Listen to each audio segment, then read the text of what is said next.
Magandang araw sa inyong lahat at welcome sa aking channel.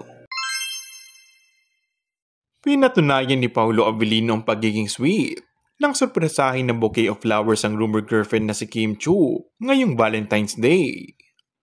Sa ibinidang post ni Kim sa kanyang IG, tila iniyabang sa mga netizens ang regalo sa kanyang mga bulaklak.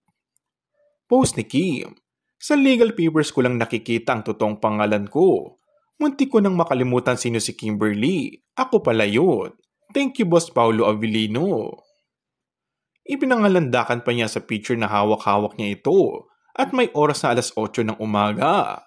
Ibig sabihin ay bago nga pumunta si Paolo papunta sa kanyang show, ay dinalo muna nito ang aktres.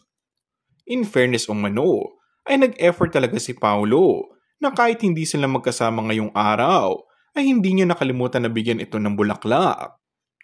Samantala, bukas nga ay magkasamang muli ang dalawa para sa promotion ng kanilang pelikula at sa mga susunod pa na araw, kaya't doon na lamang nila masaselebrate umano ang Valentine's ng magkasama. And that's all for our today's video. Kung bago ka lang sa aking channel ay mag-subscribe at pindutin na rin ang notification bell. Maraming salamat!